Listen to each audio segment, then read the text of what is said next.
Greetings, dear ones. I am Kryon of Magnetic Service. But I want to talk about something that should be obvious to many.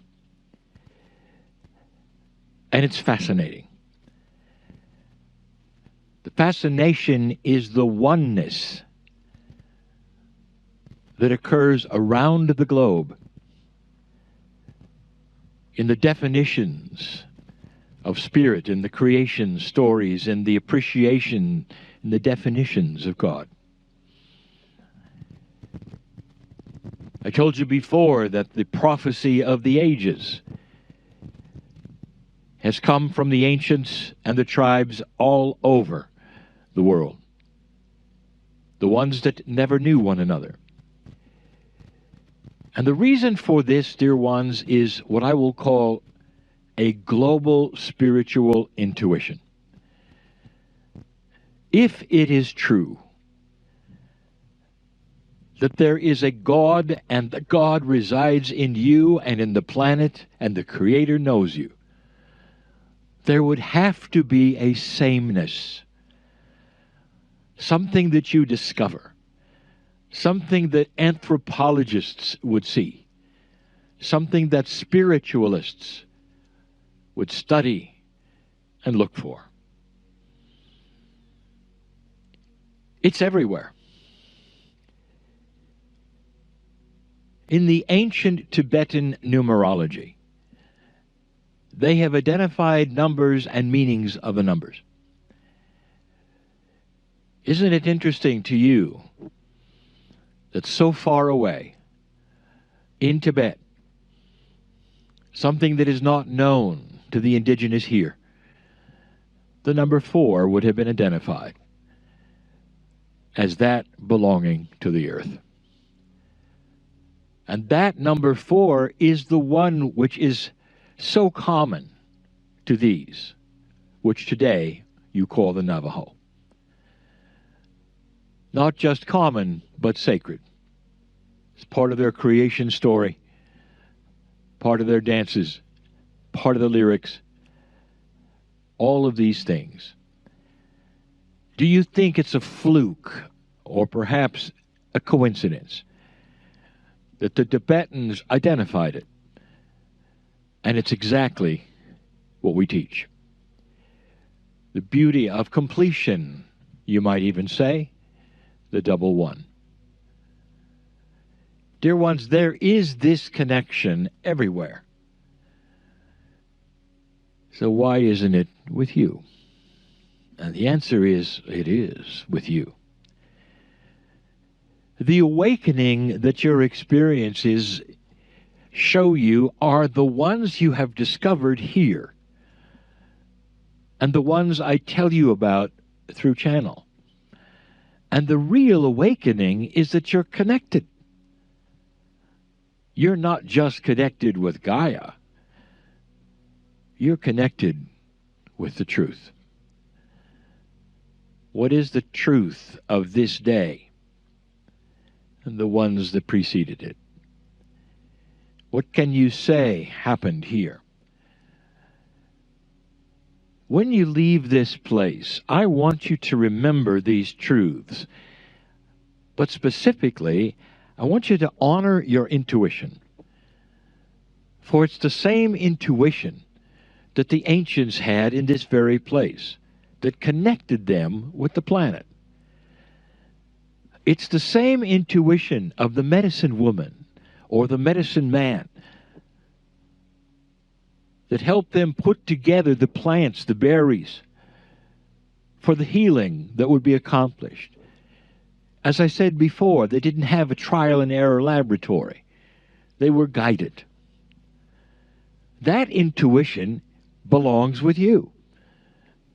And you carry it into the modern world in order to do the things you need to do to survive. What is the intuition telling you about what happens when you get home? Is it possible that you could carry home a compassion so that you leave worry where it belongs? In the dirt, perhaps. Let Gaia take it. that you would no longer be fearful of certain things because you have an intuition that guides you.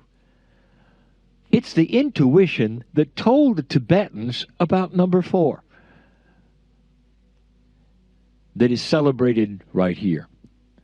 It's the same intuition that gave the identical information about the precession of the equinoxes in the sky to everyone. Think about that for a moment.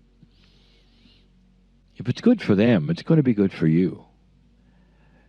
But that is the awakening, cognizing the fact that you have it also, that you're not apart from any of them.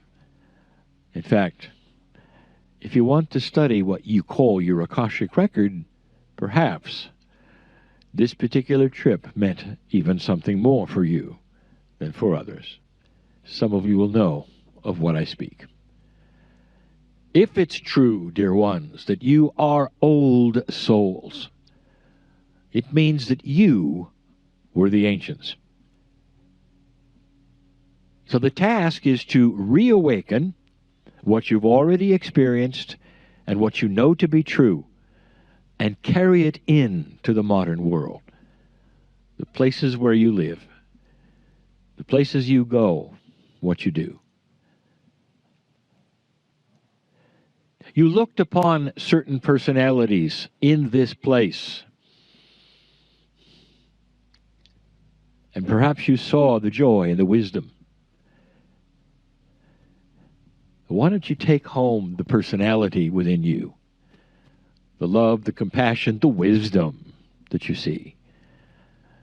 It's yours to do so. Your intuition is the same as theirs. And dear one, as an ancient, that intuition should be the same. That's the invitation as we part. We've said it over and over, there is no goodbye.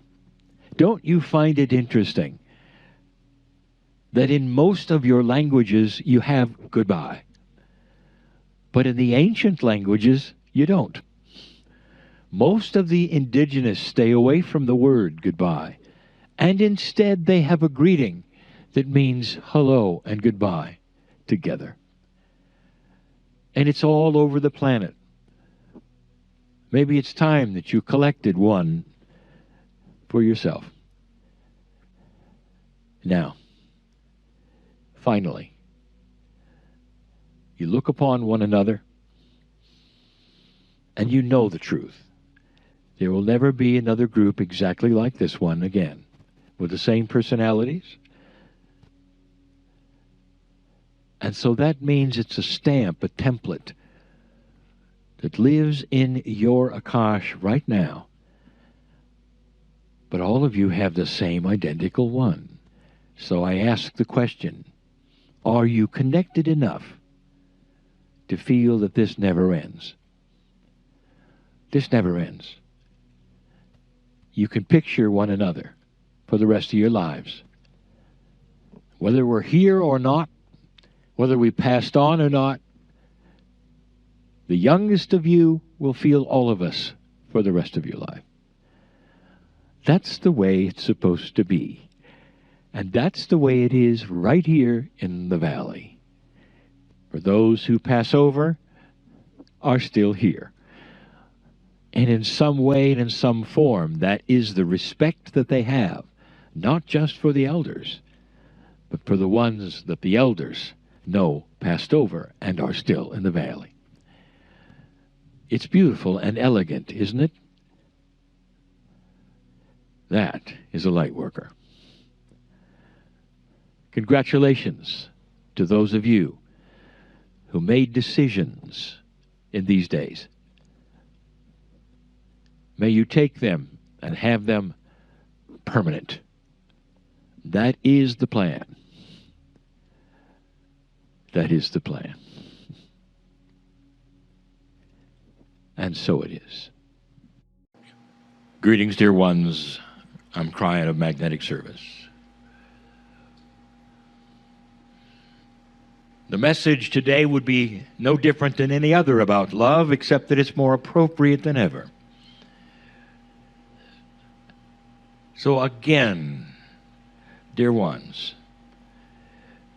please allow me, with the blessing of the ancestors in this place, to one more time, for the ears perhaps of those who've not heard it, to reveal some things that we've revealed before, perhaps a little differently. It talks about the majesty of the creative source.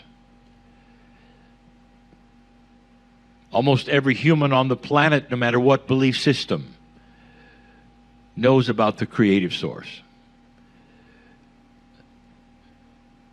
And as the belief would go, the entire universe was created by one source. Infinitely small you are compared to the universe, and yet infinitely large is the creative source. And if you wanted to put a personality on that source, as often you do as humans, the source is love. Pure love. Nothing but love. As pure as light can be, it is, with no darkness at all. Beautiful, benevolent, compassionate love. And we've said it before, as much love as you can imagine for your friends, your pets, your child. It's 1,000 times what that is. And it's focused, dear ones, on the living portions of the creative source, which is you. Dear ones, there's other life in this galaxy, and it's focused on that as well. The creative source is the source of everything. And there's love imbued in that purity in everything. And the reason I start with this yet again, is to let you know that you, dear ones, have created this veil that you look through to that love.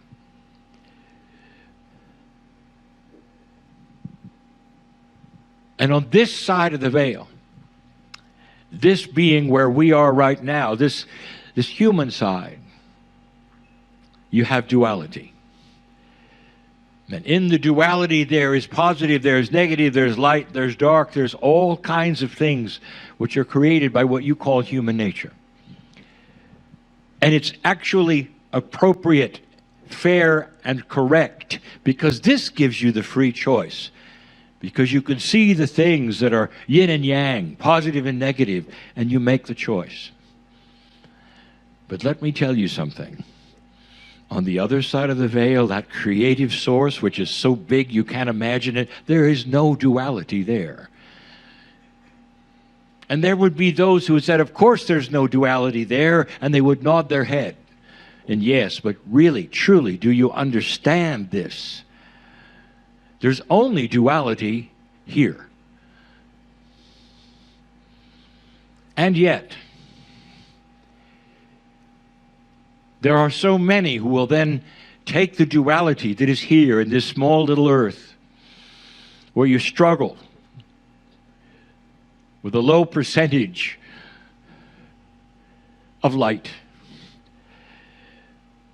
And you struggle with your duality, and you struggle to improve constantly with free choice.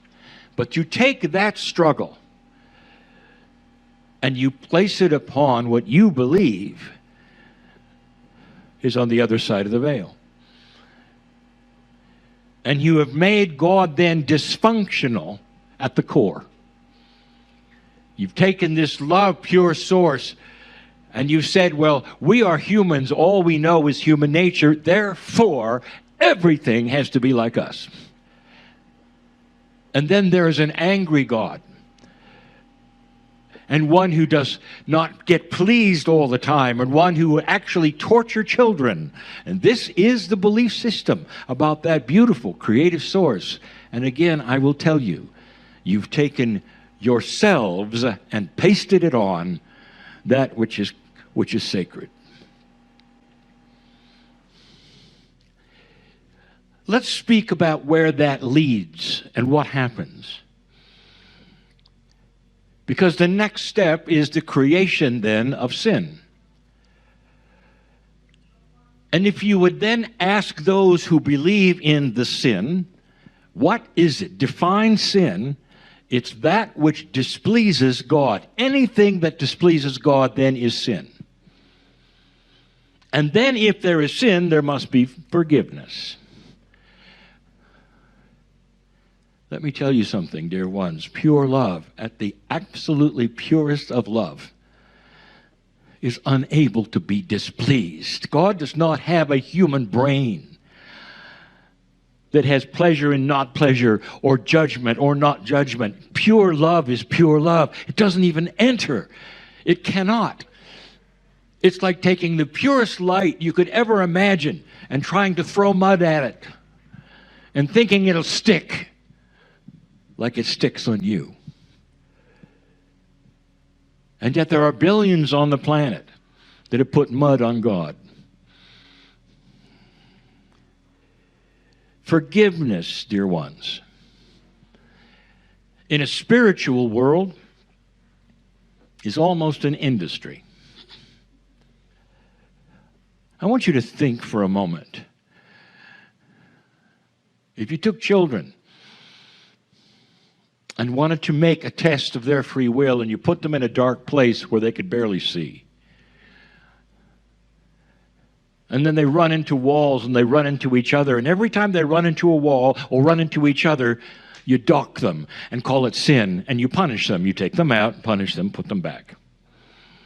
Because they ran into a wall because they couldn't see well. That's exactly what you have said God does to you. Not all of you, but billions of you. And this, dear ones, will be part of the shift. A spiritual awakening of logic.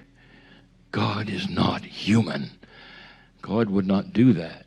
And yet sin has created forgiveness, an industry.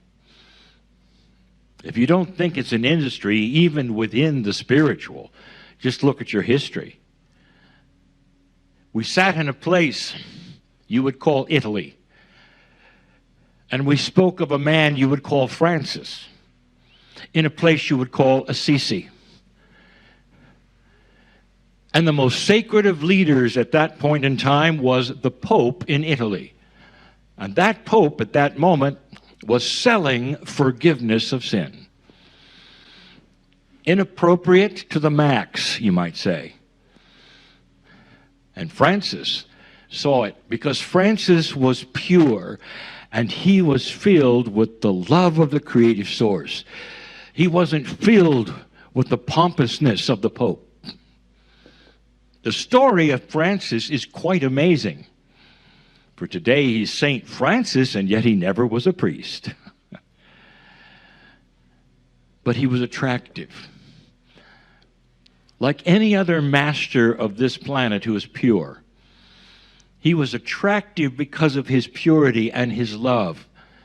And even the priests of the church were attracted to him because of what he believed and said, how he acted, what he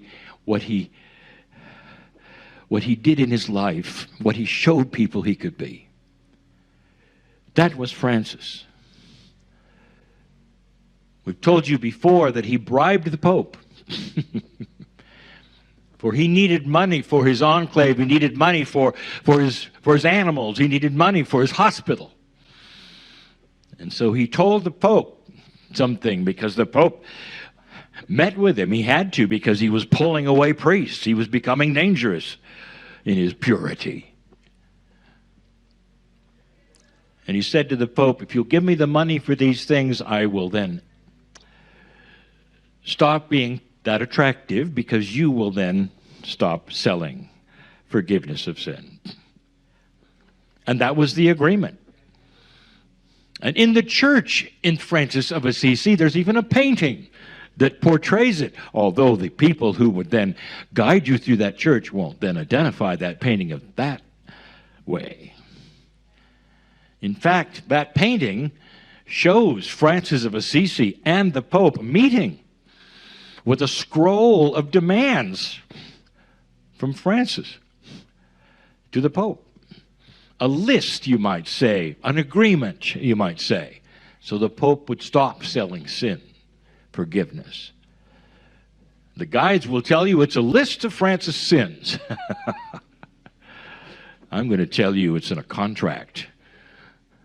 The change who the Pope was, changed the church, and made it more pure. That's the kind of an industry forgiveness has become to some. In some ways, it becomes an industry of fear. If you don't have that kind of forgiveness from a God who's going to judge you, from that pure love thing, then there's the fear of what might happen to your soul. And these things, dear ones, are not from God. They cannot be from the pure source of light and love, which is not a consciousness of a human. It has come from humans to humans, humanity, systems. The most inappropriate thing that is here today on this planet is fearing the source of light, when all that source wants to do is love you. Love is the message of the day. Earlier today, dear ones, you had a forgiveness exercise, but it had nothing to do with a spiritual forgiveness. It had to do with human to human. And that is the forgiveness I want to speak of. I want to talk about what it means, and perhaps in a way you haven't heard before. I want you to right now relax in the arms of God, whatever that word means to you, just for a moment, and see that precious pure light as I tell you this story. The story is, again, a logic story. More than that, it defines the attributes of your brain. So you'll understand what you're doing when you start to forgive. Coming right from the light, right now, I want to show you this. When each of you were a child, there came a time when you had that moment where you would burn your hand or your arm or your leg with something hot. It happens to every child, because as much as their parents will warn them against heat, there comes a time when you test it. And at that moment when you burn your hand or your finger, as a child, dear ones, even before you can speak, that episode will etch itself into the neurons of your brain, in the synapse of the place and the bundles where memories are kept. The burning of the hand is there all your life. Now, the reason I tell you this, in a moment you'll find out, it's permanent. It would be nice if you could undo it, if you could delete it, but you can't. Your brain is not like the current day computer. There's no delete key. It stays there. It stays there. Now, in the case of burning your hand, it's survival. It stays there because it needs to stay there, so you won't forget it. But that's the way of the brain. But it also happens with something else. Dear ones, it happens with betrayal. It happens with unkindness.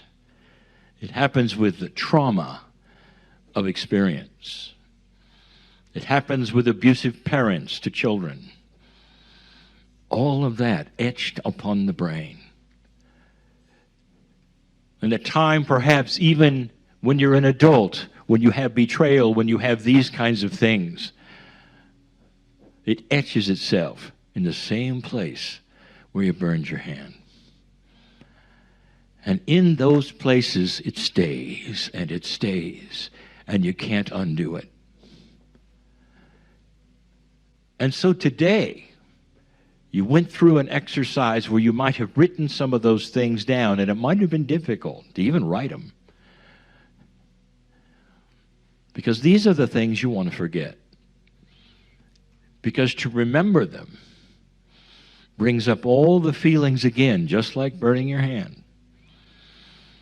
And all of those feelings will come to a head, and there will be tears, and there will be uncomfortableness and sorrow. And so most of you stay away from those things, but all of you have them to some degree, more than others for some. And you wrote them down, which was difficult, and you burned them in a significant ceremony to say, they're gone. This is how I see it. They're gone. But I just told you they're not. But your ceremony is telling your brain that they are. Let me tell you what you did today, and anyone else listening, and the parables I've given in the past about what a Lemurian woman would do as she burns the leaf that she has etched on these things into the volcano fire. Because I've even channeled before that this is an appropriate thing to do, as you did today. So let me give you a vision of how you take something in your brain that is forever until your last breath, just like burning your hand, and instead you transform it. Whatever that was that you wrote on the piece of paper, or for those listening who didn't do the exercise, whatever it is that you could think of that is the betrayal of the thing that eats at you at night when you sleep or doesn't let you sleep, the thing that can't forget because it was so awful to you, so uncomfortable, so sorrowful to you, whatever it is, even if it's a memory where you're asking forgiveness of yourself because you keep bringing it up and beating yourself like a little whip with it, it's still there. So I want you to have this vision of what really might be happening in your brain, what you do. And it has to do with the power of compassion and love. In the yin and yang scenario, in the black and white scenario, of all the things that a human being can do, one of the most beautiful things is this. You have a piece of the creative source in you that is multidimensional and goes beyond that which any human being could do by themselves, and it's called the higher self. That higher self, think of this, it's your soul that has 1 foot on the other side of the veil and 1 foot here, metaphorically, as it would stand there. It is the conduit, the bridge, the one that you're always trying to get to. But let me tell you, here's where you can use it. Because that higher self is also like a direct contact, conduit, wire, whatever, to the purest light and love you can imagine. And so let's see if you can vision this because of what you did today with the fire, and you have that pure, bright light like a searing fire, except it's not a destructive fire. It's an encompassing connection that circles the memory with compassion. There it is in your brain, and I want you to see, coming from the other side of the veil, a shell. You can't delete it biologically, but here comes that beautiful shell of compassion that is so beautiful and so loving, and it encircles that memory, that thing that you want to have go away, that you say, I want to forgive that person or those people or myself, whatever that's the encompassing shell of multidimensional light that encompasses and forgives. And it goes right around that memory in your brain, so that every single time you go back to that, it's covered with forgiveness, compassion, and love, and you can never get to that hurtful place again. So complete would it be that you could even go in there with a set of tools, and you can't get to it. So what you've done is, instead of eliminating it, you've transmuted it, covered it with love. This has to make sense to you. The vision is more accurate than you know. It has to do with complex consciousness, dear ones, and so we've simplified it so that it can be visualized and acted upon and understood. There are those who will tell you that those things that you wrote on the paper are forever. And I'm here to say they're right. But how you treat them and how they work with your consciousness from now on in your life is not forever and can be transmuted. Psychologists have worked on this for decades. And here it is yet again in a way I'm presenting. And I'm telling you this, it's permanent. In a linear world, there are so many things that you do over and over and over and over because more is better. In a multidimensional world, once you throw the switch, it's forever. That's much different. There will be those who tell you how many times you have to count the beads in order for certain things to happen, or how many times you have to say a phrase before God will hear you. I'm telling you this, God knows you so well that if you simply look into the eyes of the Creator, it's gone. One time. That's how powerful you are with yourself. So I want you one more time to envision that burning piece of paper today that you had. And see not only the paper smoldering and going away, but suddenly the connection to the other side of the veil coming in and covering those things, whether it was you who had to forgive yourself or you're forgiving somebody else. Doesn't matter. Whatever memory. There's somebody in the audience needs to hear this because there was a death of a child. And that is something profound, Mom. You're never going to forget that.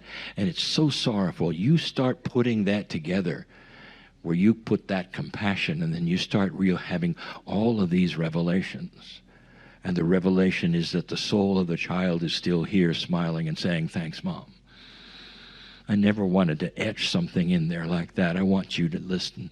Only wanted love, only wanted love, only wanted love.